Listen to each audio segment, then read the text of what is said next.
why are you fighting for the people for? What is that about?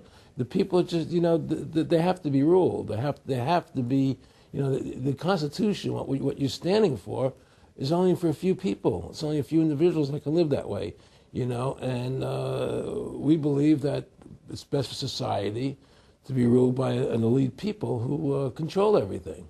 And I said, I don't believe that. I believe God put me on this earth to be the best person I could be, and put everybody on this earth to be the best they can be, not to be a slave and a sheep to you and these people. And I don't understand why you want to control everything. What is the need for that?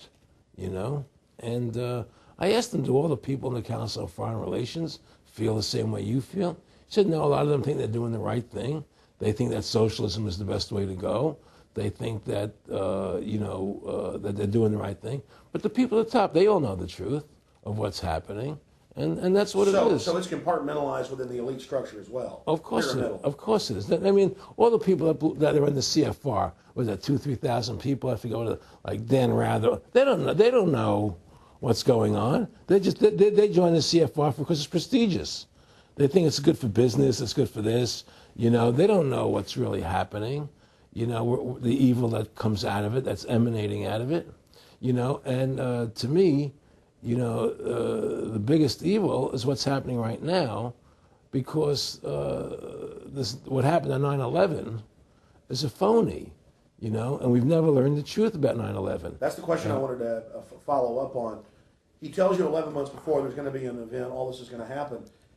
What did you think on the morning of 9/11? Where were you, and did you think about Nick Rockefeller and what he had told you when you saw those towers fall? No, I was actually in Tahiti when 9/11 happened, and I got a call from my son.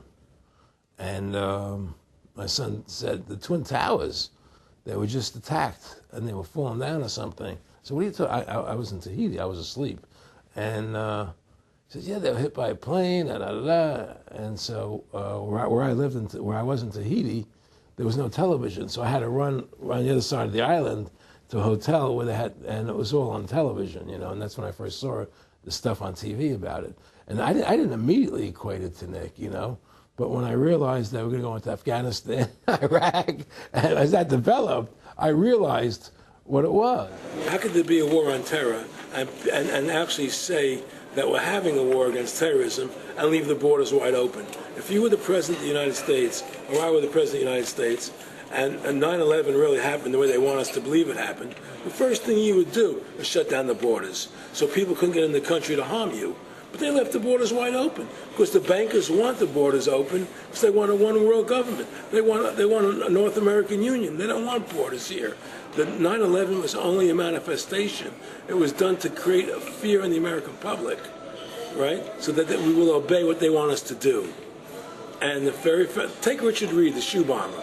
Here's a guy who was 6'6", ugly as could be. I heard he smelled. Okay, he sits in coach on a plane, lighting matches to put his shoe on fire, surrounded by people. It's idiotic.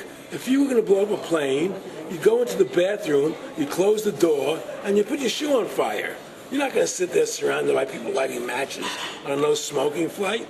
They want you to believe this nonsense. It's ridiculous. 7/7's come out now, and the majority of the British people think it's an inside job, and all the evidence points towards it being an inside job.